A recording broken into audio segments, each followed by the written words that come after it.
दुआ कर रहे हैं, अल्लाह मैंने अपनी बीवी की हिफाजत नहीं कर पा रहा हूँ, मैं अपने बीवी को नहीं बचा पा रहा हूँ। वो दुआ कर रहे हैं, अल्लाह ये दुआ वो चीख रहे और चिल्ला रहे हैं कि अल्लाह मैं अपने बीवी को नहीं बचा पा रहा हूँ, मैं अपने बीवी की मदद नहीं कर सकता हूँ। और इसी वक्त जाते हैं तुम्हारे फारूक जाते हैं और उस नौजवान से देखते हैं कि रो रहा है।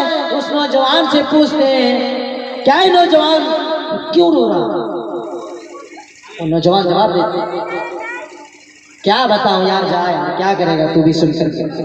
बहुत सारे लोगों को मैंने बताया, सुन करके चला गया, कुछ नहीं किया। हमारे फारूक ने कहा बताओ तो क्या मामला है यार, बताओ तो। उन्होंने कहा, हमारे फारूक ने कहा बताओ मैं तुम्हारा जरूर कुछ मदद करूंगा, कुछ रास्ता निकालूंगा। तो उन्होंने कहा इस तरीके से बात सब करते हैं, सब लोग बोलते हैं कि मैं तुम्हारा मदद करूंगा, लेकिन बोलने के बाद अब जब मैं उसे अपना दुख को सुनाता हूं तो वापस नहीं आता है। हमारे फारूक ने कहते हैं मेरे भाई बताओ तो सही, मुझे भी बता करके देखो कि मैं तुम्हारा मदद जरूर करूंगा।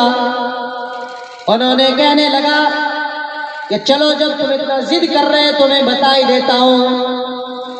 कहने लगा एक नौजवान आते और वह हट्टा गट्टा है, हमसे ताकतवर है और हमें हमारे बीवी के पास से हटा देते, निकाल देते, उस झोपड़ी से बाहर निकाल देते और हमारे बीवी के साथ वो गलत काम कर रहे हैं।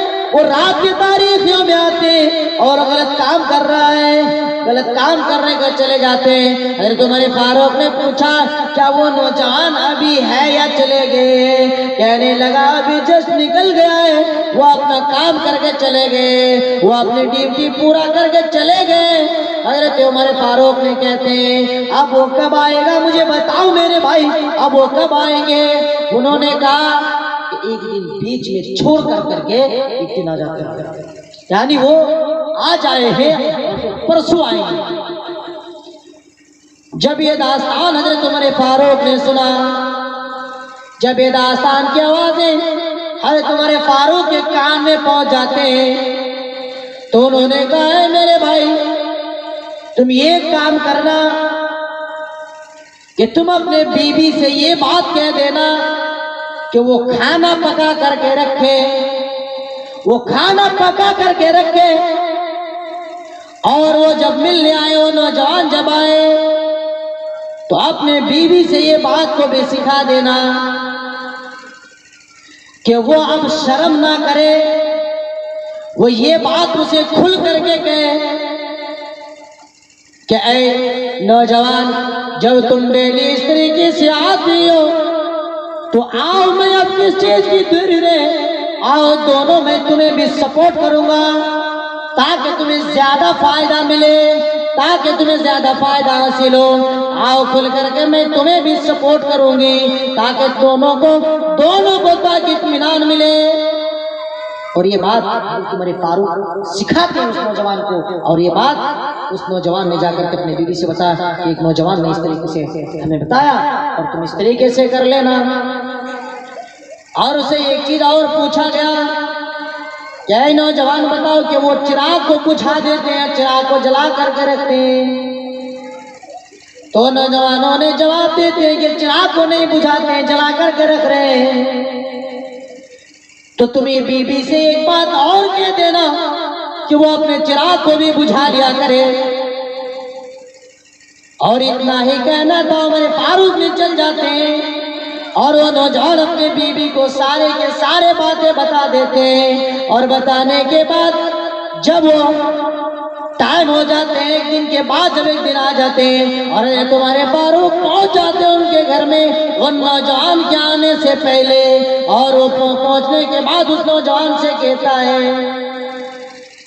कि जब तुम्हें उन्होंने निकाले, जब तुम्हें घर से उसे निकाले फौरन निकल जाना, जबरदस्ती मत करना। और हजरत तुम्हारे फारूक ने उस झोपड़ी के पीछे छिप गए, बैठ करके रह गए।